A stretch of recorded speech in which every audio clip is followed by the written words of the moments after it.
All right, let's talk about it then. Jehovah's Witnesses, what do you know about it? Well, let's talk about America. Let's go back to America to the time of the beginning of Mormonism. You got a year for the Mormons? About what year do you, in your mind? We spent all that time talking about Mormons. We did mention some dates. Early 1930s. 1927, I think, is when he got the plates, and it's about that same period of time that the Mormon religion started. But we got to understand what was happening in America at that time. Up in Pennsylvania, there were the Shakers. Anybody know what the Shakers did? And do you know the doctrine that they taught? They taught that it was wrong to get married. Now, here's a religion that, if you're a part of it, you cannot get married. How many generations do you think that religion would last? I mean, that's that's a real idea. Judah and I were in Pennsylvania, I don't know, 20 years ago, and went by the place where, can't remember that woman's name. I used to know her name. It was sort of the head of the Shakers, and they still had a small congregation. I did either Google it or something to find out that there were still a handful of Shakers left around. Now they're not 100-year-old Shakers, but I mean there were still some who practiced that religion, and there were some things happening in America. And if you'll think about American history, that's why it happened. When America was being colonized, the British churches is what they brought with them. I mean, you think about the people came, the Quakers came. What, they came out of Holland, did they not? And they came to America for religious freedom. And so they didn't want the domination of the British churches and the persecution of anybody who was different from like the Puritans, who came to be able to practice what they believed in that situation. But the churches on the eastern seaboard were very British. And that's what, 1776?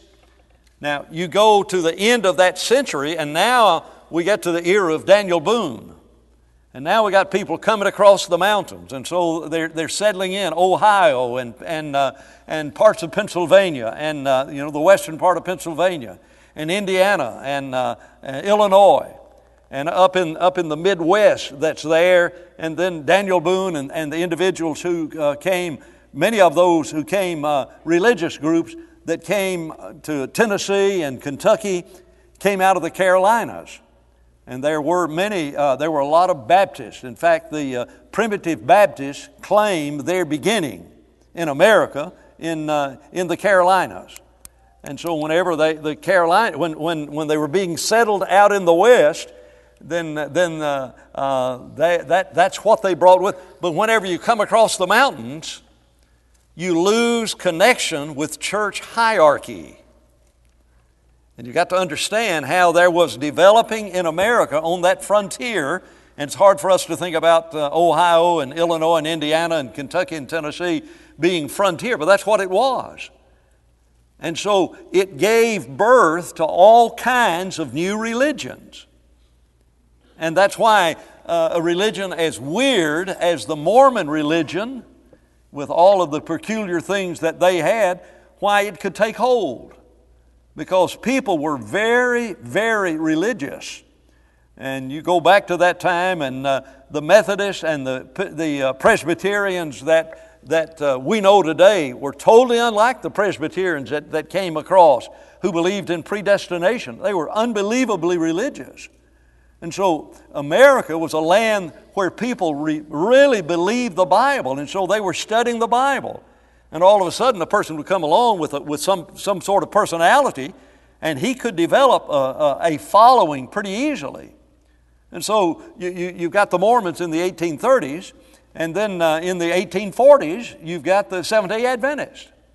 Now, it didn't start off as the Adventists.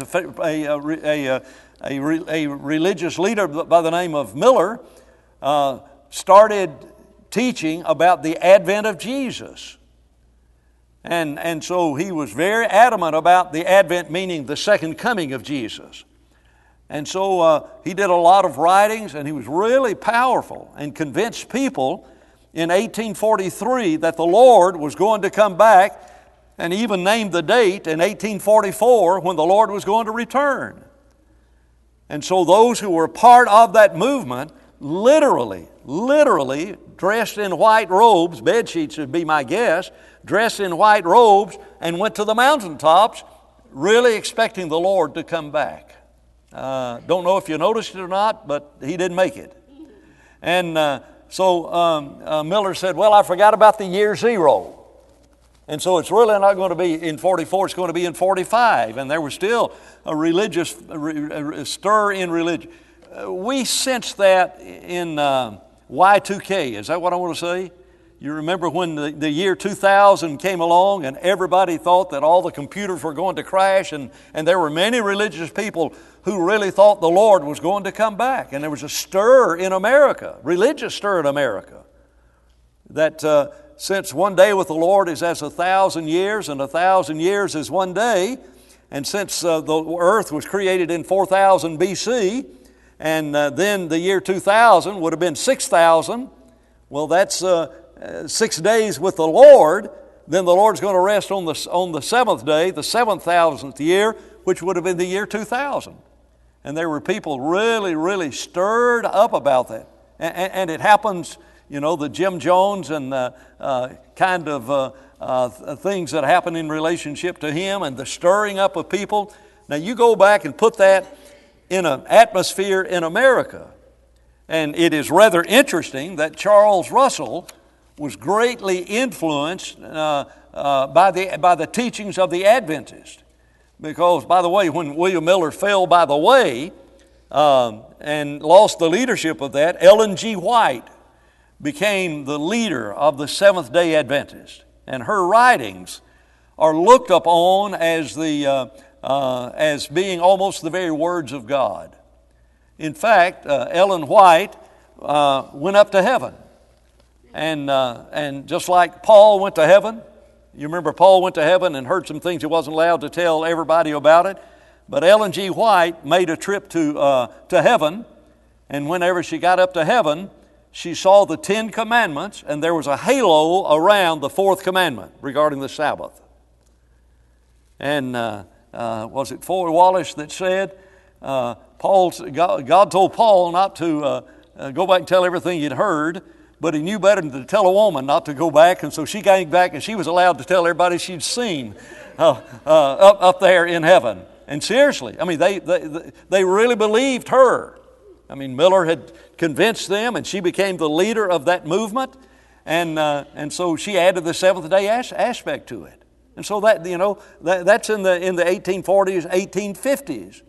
And a fellow by the name of Charles Russell, and he was born in 1852, was enamored by the writings of Ellen G. White. So he started just a Bible study. And people started attending his Bible study. And so he finally decided to start his own religion. And so he brought over from the writings of Ellen G. White, brought over some of the teachings about death. You may not be aware of the Jehovah's Witness idea that a man does not have a soul and he's nothing but an animal. And so when he dies, there is no soul. And he's as dead as an animal, but the Lord is going to someday raise him up. And so you, in the teachings of the Jehovah's Witnesses, you don't exist. Because when you die, I remember the Jehovah's Witness I studied with in New Zealand talked about the fact, we believe that when you're dead, you're dead. But he did not say it that way. I mean, he was saying it to me, and I'll never forget the intonation of his voice. He said, we believe that when you're dead, you're dead. You're dead. Well, I believe when you're dead too. But see, we think that when you're dead, you're still alive. Well, it's the body without the spirit is dead. But to them, the spirit is nothing more than breath. And so when they read about a person about having a spirit, they'll say all that is just the air that you breathe in and out. And so when you die, you expire. And you breathe out. And that's what death is. You expire. And so there is no soul. And I find that rather interesting. I've never been to a Jehovah's Witness funeral. I would like to go to the Jehovah's Witness funeral to see what he said. I don't recall having. If you've been to one, tell me about it after class tonight, and just what they said about the other side. And the ultimate idea of that, by the way, is an idea about hell, and that is in their writings they'd say if you're going to kill an animal, you don't just torture it and torture it and torture it and torture it. And so whenever you go into hell, since hell is the second death, that when God throws you into hell, you're just going to burn up like a piece of bacon. And that's it. And I've always struggled in my own mind to figure out what's the resurrection all about. I mean, you're a non-entity, and then there's a resurrection, and then you are a non-entity. I've never really fully understood where they are in relationship to their doctrine of the resurrection, other than the fact that during that 1,000 years you'll have a chance, to embrace the teachings, that they had.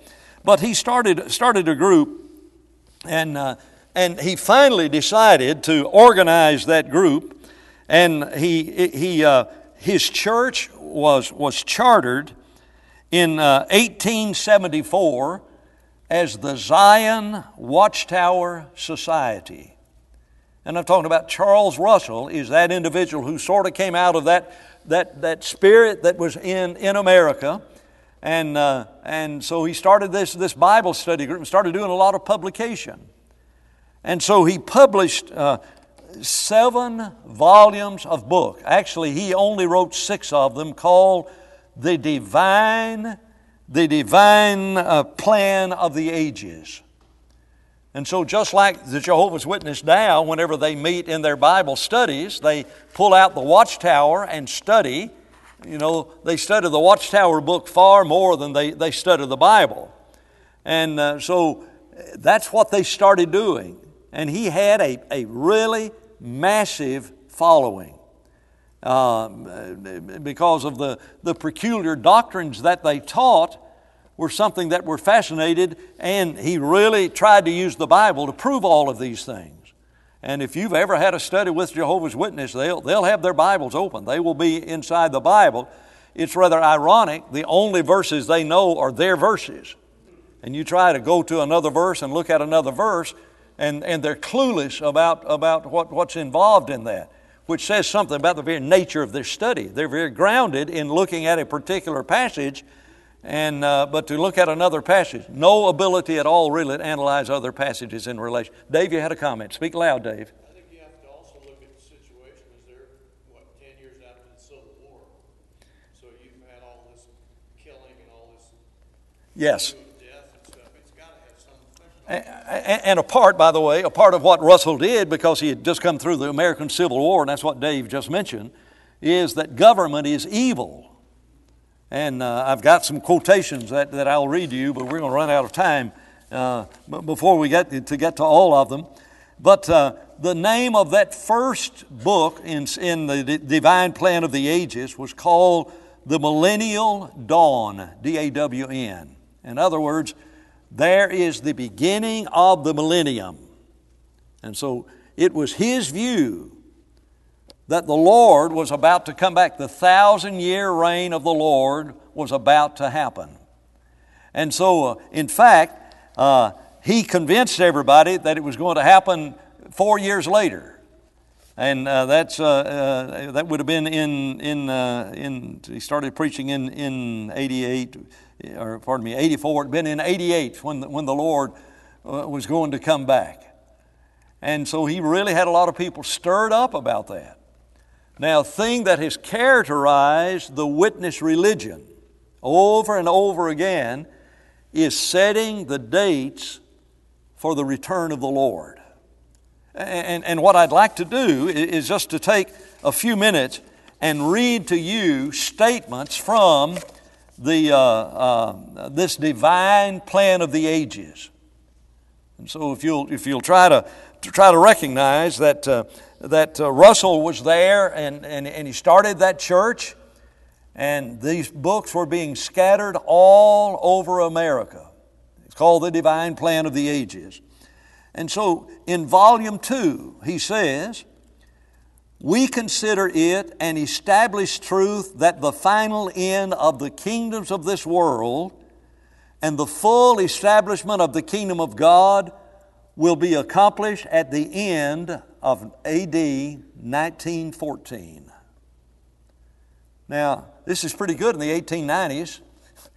And could stir up a whole lot of interest, because 40 years from now, and it's rather interesting that they've worked a lot on this 40 years increment, that 40 years from now, the Lord, that there's going to be the establishment of the kingdom of God, and therefore you don't have to worry about civil government, because civil government is evil. And I try to read some of their comments about that. And so that's why they don't vote. That's why they will not pledge allegiance to the flag of the United States of America, because they just cannot do it, because government is satanic. Now, what does the Bible say about government? Submit yourself to the ordinances of man for the Lord's sake. And Romans chapter 14 and chapter 13 and verse 1 says, He is the messenger ordained of God. But that's not the Jehovah's Witness view of it, is that government is satanic. It's not just bad. We don't just have bad government in Washington, that we have government that is satanic. And so there was a lot of persecution of witnesses back in the beginning, because there was a real spirit of Americanism at that time. But there were people who embraced what he said. He said, here's another statement. This is also from volume 2 of the Divine Plan of the Ages. The present government must all be overturned about the close of A.D. 1914.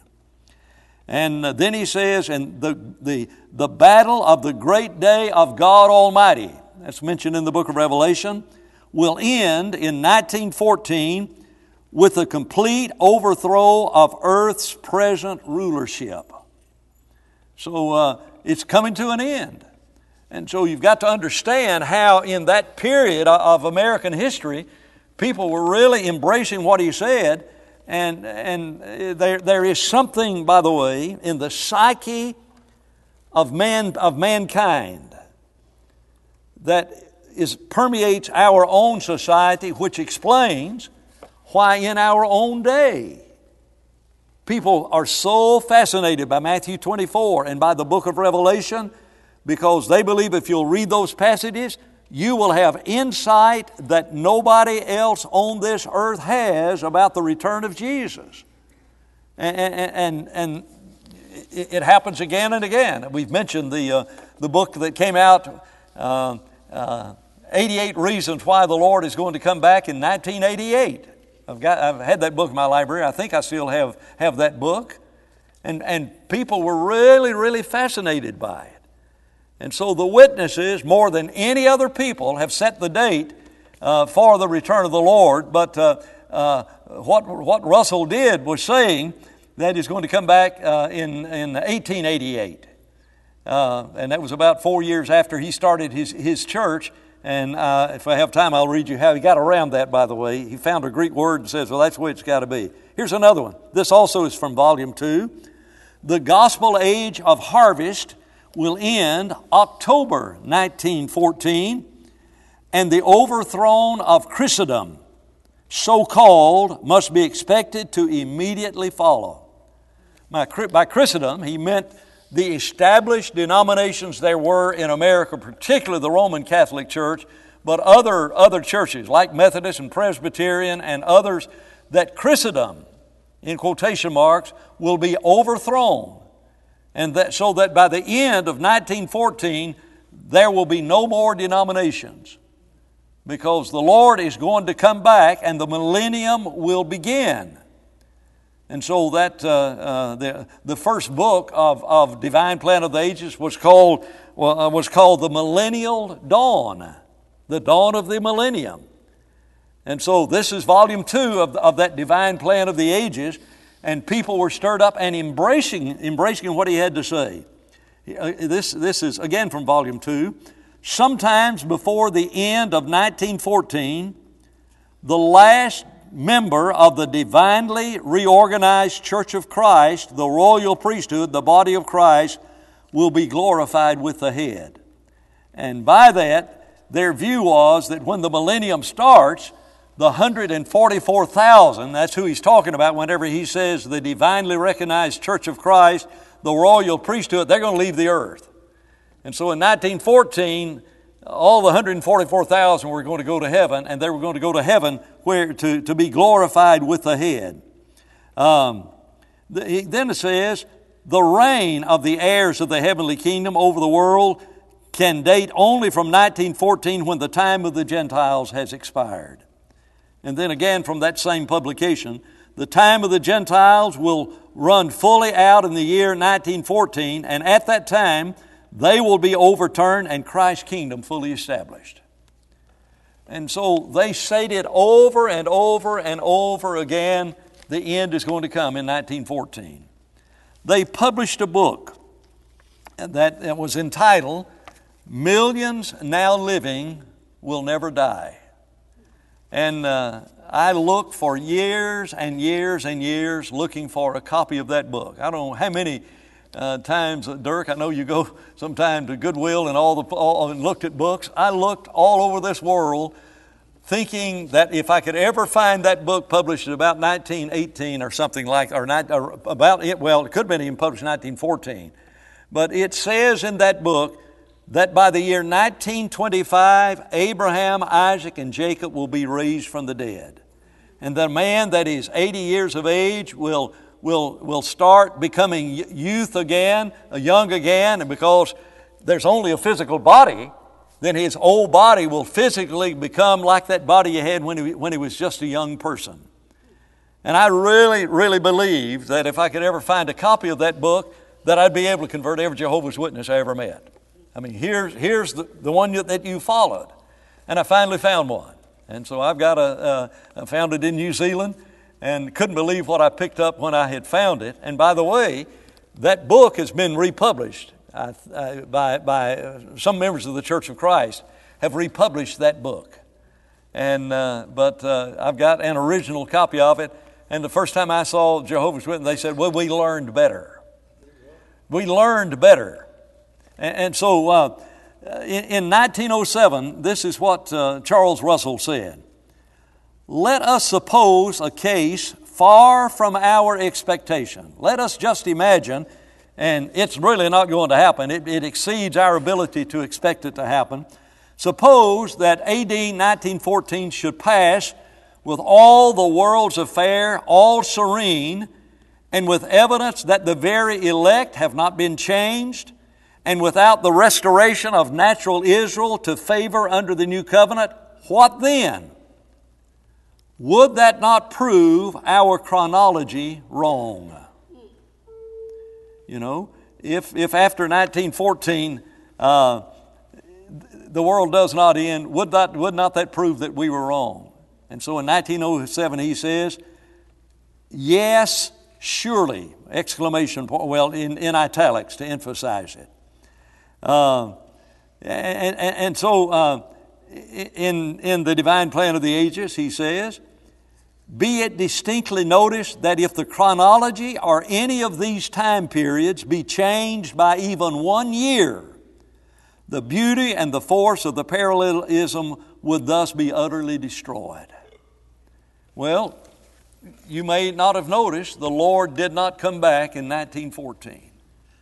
And it is remarkable. But that's not the only date that they've set.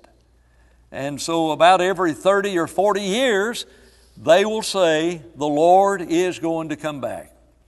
We were in New Zealand about 1973-74, I guess it was 74, And I was studying with the Jehovah's Witness lady there. And she said, I would have given anything. She had two little girls. One was 6 and the other was a little bit older than that.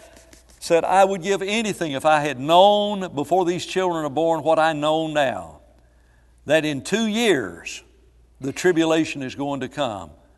And my children are going to have to go through the worst tribulation there's ever been on this earth. And so they set the date, 1975, just not as emphatically as the words about 1914, but they've always set the date.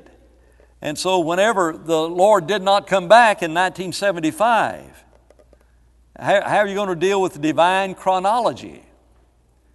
And they said, we forgot to add in the number of years Adam and Eve were in the garden before they sinned. And so I just don't know how long they were in there. When I read the book of Genesis, I read Adam and Eve, and I know human nature, how long would it have taken you to have eaten of the forbidden fruit? I mean, it's been since 1975. That's how many? 25 plus 14. That's 39 years it's been.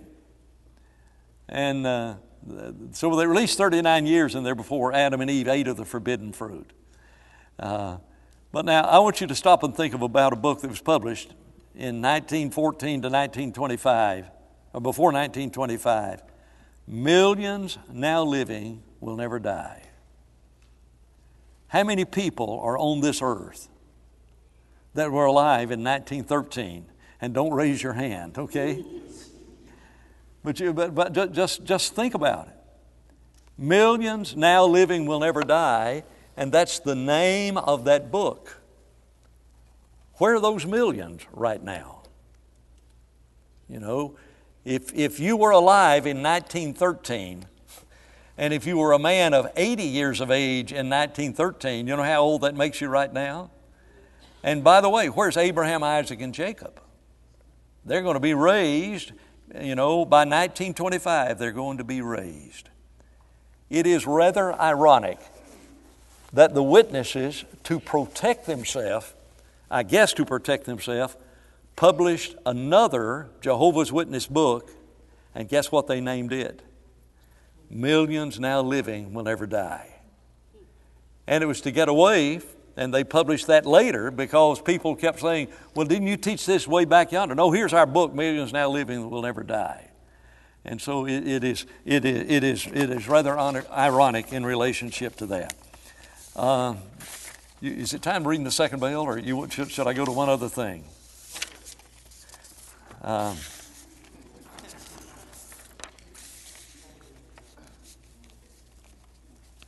Well, this other thing.